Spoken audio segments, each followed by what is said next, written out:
Hey guys, this is Deepak here from digitaldeepak.com, and today we are going to have a conversation with Adeep. Adeep joined us as a remote closer 10 months back. The previous video, we did a podcast where Adeep had crossed 10 lakhs in sales, and this time we are doing a podcast with him where he has crossed 1 crore in sales. So Adeep, welcome to the podcast. Thank you so much. Yeah. So Adeep, you joined 10 months back, and the first time we did the video, we did it as soon as you crossed 10 lakhs in sales, total revenue, cash collected. Yeah. So now how does it feel that you have crossed this 1 crore mark in sales? It's amazing. The day I crossed 1 CR, I was like damn happy. But the excitement was like 5-10 minutes, and I was like, oh, next is 2 CR. Come on, let's do it. Yes. So that was the rush for 5-10 minutes. I feel the 1 CR rush. Now I'm aiming for at least this year, next 2024, at least 2 CR to bring into the company. Fantastic. Yeah. So you started out learning digital marketing, and you started out from the internship program. Out of all the lessons in the internship program where we start from top of the funnel, content, then middle of the funnel, email marketing, community, paid advertising, Facebook ads, Google ads, SEO. And then when it comes to the transaction part, when you look at CATT funnel, in transaction we have copywriting and then we have closing, which is what you found the most interest in. And there is no formal training for becoming a remote closer in India. So you just went through the last video. So how many times did you go through that video, which was about sales? The last video, that like blew my mind at that period of time, because I didn't know a lot of skills, by the way, came from a very different branch or somewhere. Like I did my mechanical engineering and I jumped into digital marketing. I had no clue of it. As all your modules were like little technical for me, the last one thing was sales that you just mentioned. I still remember till date. I went to the module like at least 54 times I've gone through. Oh wow, 54 times. Yeah, nice. That was a routine for me on every Sunday that I have to sit and learn only about sales, and that was the only medium of access to me to learn sales. That was the only thing what I knew at that time that I can learn from. And I started to learn, dig deep. I understood one thing, that if you learn this one skill, you can sell anything in this world. So I was like, okay, I want to learn this one skill so that I can sell all the services, whatever is there in the market. Yeah. That's how I started it out.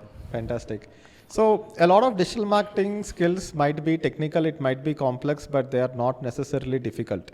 Like for example, if you want to run Facebook ads, you can learn the technicalities in a few weeks and then start running Facebook ads and then optimize it. And all that is not like difficult, even though it is technical.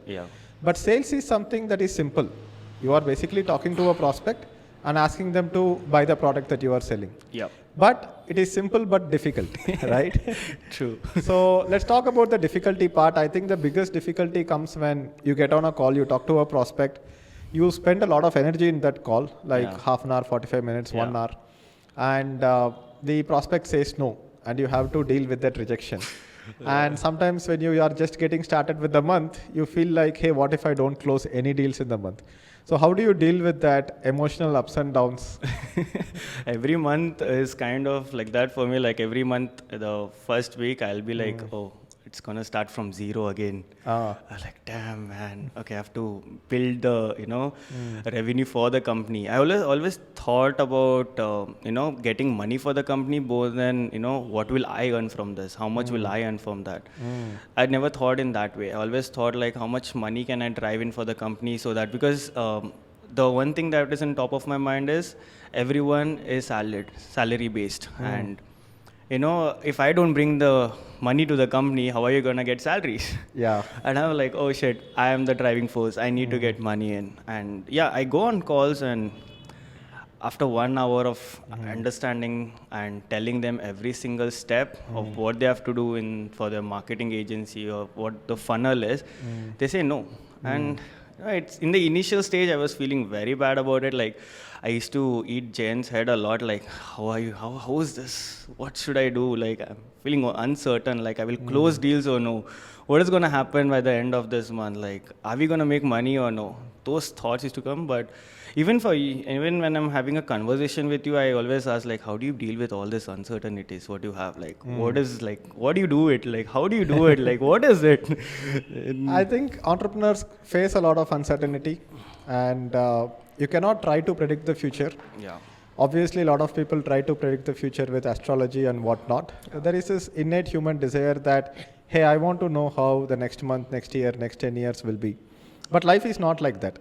If you 100% accurately know what is going to happen in the future, it can only be a memory that you have lived through it. And I don't want to know what would have happened in my life by the time I'm 47 with 100% accuracy, because if I know it with 100% accuracy, it can only be a memory, and I will be already 47. Right now I'm 37, right? Yeah. So entrepreneurs and closers need to learn how to thrive in uncertainty. Yeah. And over a period of time, let's say beginning of the month, you are like not sure whether enough sales will be closed this month. And every month, end of the month, you are like, okay, this month I have done enough. I have done good. Yeah. And then slowly the confidence goes up. So you reduce the emotions and stay in the present moment. And when you are in a call, imagine you are talking to a prospect. You have to be absolutely engaged in that particular moment. Talking to the prospect, empathizing with them, understanding their problems, and eventually presenting the product and persuading them to buy the product.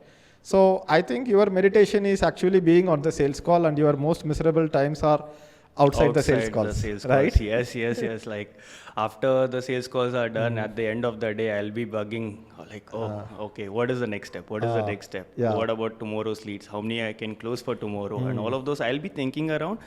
But yes, ups and downs will be there. I faced, in the initial stage, I was like down, and Jayant used to come and say, like, "Arey, this is just normal, dude. Just care a lot of that." And like after 2 days, I'll be like back to normal. And yes, I usually, most of the time, to keep my dopamine level up, I use I go to gym, I do some other stuff, I hear a lot of podcasts, I do a lot of meditation sometimes. I sleep a lot. That is my superpower. I sleep a lot, and that helps me a lot on the calls as well. Now I'm a bit stable. I know, like, okay, this much number of calls if I take, I'll close at least, like if I take 10 calls, I'll close at least 4 calls easily. So I got the ratio. So 40% conversion ratio. Sometimes it might go up, sometimes it might go down. It averages at 40%. Averages as 40%. So I'm fantastic. Like, my mind is stable right now that I will, at the end of the month, I will bring money to the company, whatsoever it is. Yeah. So my responsibility as a personal brand and as a CEO of the company is to make sure that there is branding, there is lead generation, advertising, content, nurturing the audience through email marketing and community. And without doing that, I will not be able to fill up your calendar. But one of the biggest advantages of having you in the team is that I just need to focus on filling up your calendar, and you can take care of the entire sales, because if I sit and do sales, then I cannot do the entire branding and marketing part. And once that sale is done, obviously we have delivery, operations and everything with me and Jayant together are taking care. And in this entire equation of somebody taking care of sales, initially Jayant used to do my closing. He used to do sales webinars, but then he started doing high ticket one-on-one sales calls. And Jayant has become your manager because you started reporting to Jayant, and Jayant hired you basically. So how has been the experience of working with Jayant, and how important it is to have a mentor and a boss who will make sure that you are learning, optimizing, and I'm pretty sure that there would have been times where Jayant would have been disappointed in you, scolded you. A lot. So talk about that, closer and closer's boss, sales manager's relationship. Oh yeah, I remember Jayant, like, I miss him, by the way. A lot of times when I go to my hometown, I don't have anyone to scold me. I want someone to, give me a direction sometimes. When, as closers, you go up and down in your life because you have to be stable on the call. Most of the calls, you have to be present. You have to have the presence of mind to close the deal. But when you're out, you're a different human being. You have seen me. Apart from getting on a call, how I'm on a call and how I'm as a person when I'm with you. I miss Jayant a lot of times because he teaches me a lot of things indirectly. He doesn't tell me, like, do this. In an indirect way, he just teaches me a lot of stuff. Every day morning, we have a mock-up call where we learn new things every single day. It's like today morning I learned how to probe more deeper into one question. Just taking one question and just going deeper, deeper, deeper, deeper. I would have never thought about it unless and until Jen, mentored me onto that. And 1 year back, I was not even good as how I am today.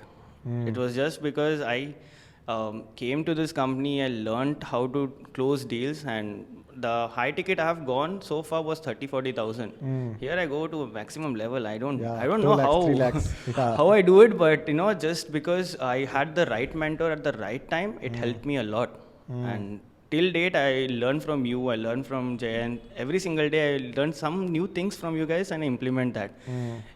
For you, it may be like small things, and that's normal stuff for you guys, but for me, it's a very big thing. I learn a lot, and this is how a mindset should be as an entrepreneur.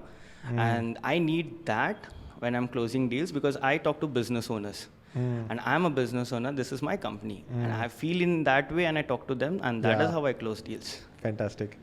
So now let's get into the actual process of closing a call.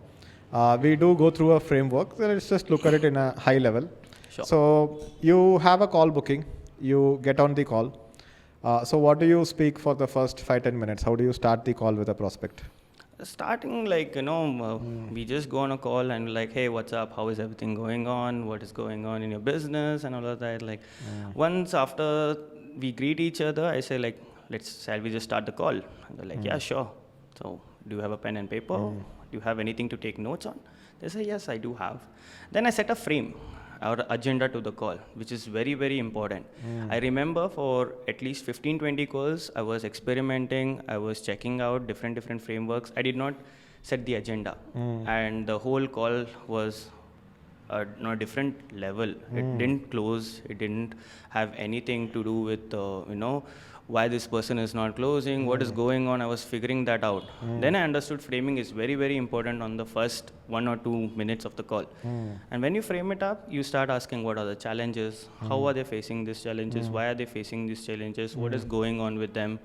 And then you start, understanding them. It's not just for, I want to close this deal. I want to, take this person in. It's more about why are these people facing a lot of challenges? What is going on with them? And having a genuine empathy and feeling their pain is very important. You can't just keep thinking about having to sell something to them. You should empathize with them, right? I'm I try to go into their shoes and understand, okay, they are in a big mess. If I was there, what would I have done better for the business?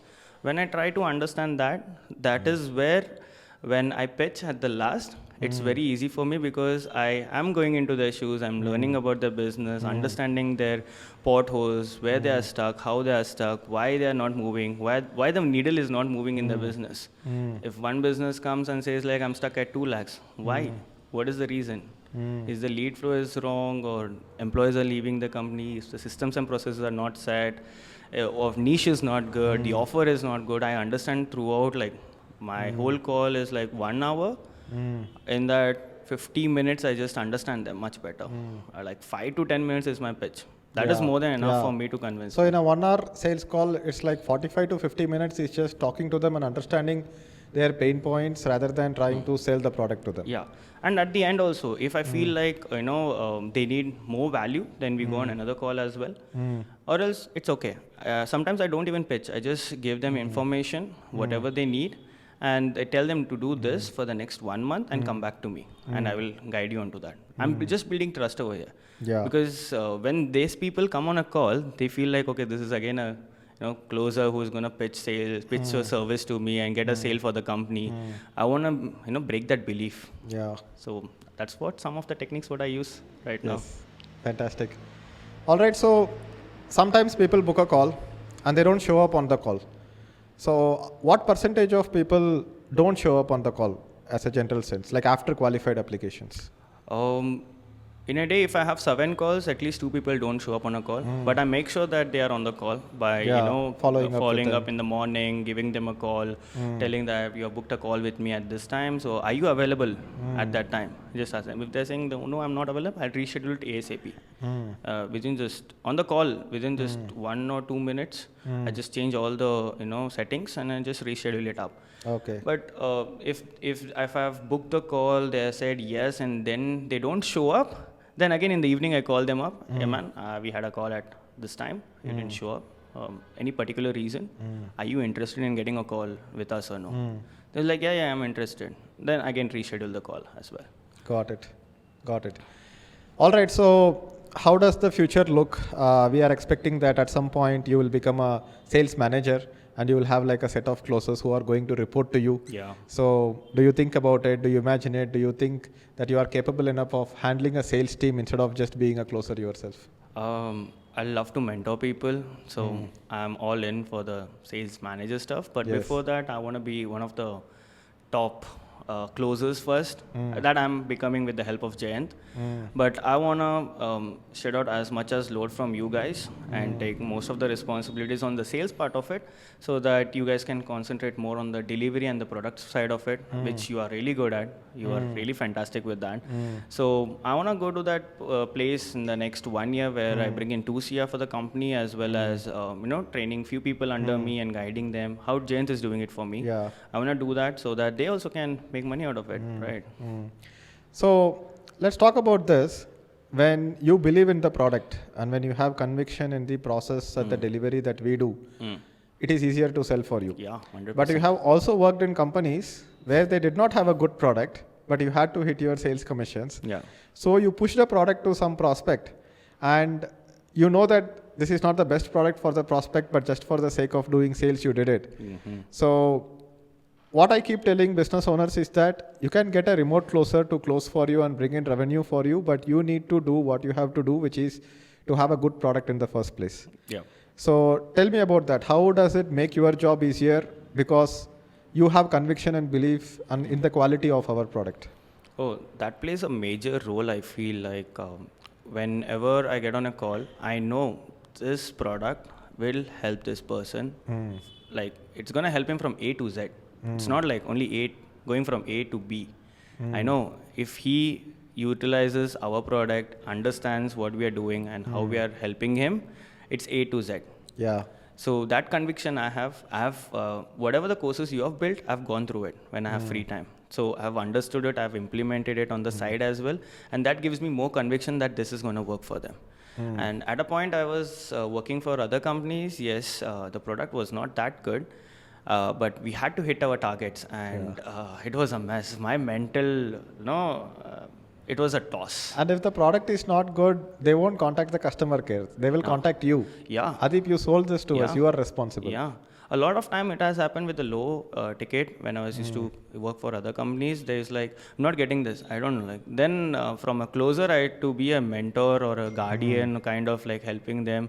Like this is gonna work out. Chill. It's gonna take some time, but it's gonna work out. Take a leap of faith over here. Yeah. But still, they're like very confused with, am I gonna do it or no? And the ticket size also not like very huge or somewhere like 10,000-20,000 ticket price, and they still used to get like panicked a lot. Then night 12 o'clock they used to call me up. I used to get on a call, Zoom call, and try to calm them down. It's okay, chill, take some time. It's gonna work out. It's okay, cool.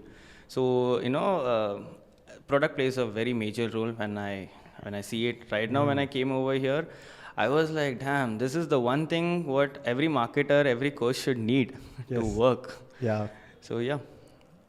And when the prospects come on the call, many of the prospects have already been pre-sold. They are not completely cold audience. So if they are saying something good about the company, like they might say something like, yeah, I have been following Deepak for a while and I have been learning from him. So I already have trust in the brand. So that also plays like a major role when you go ahead and try to sell something to somebody, right? Yeah. Yeah. So when they tell me that I have already seen Deepak's email, I have been in the email list from past 4 years, I was like, oh, amazing. Now this person trusts us.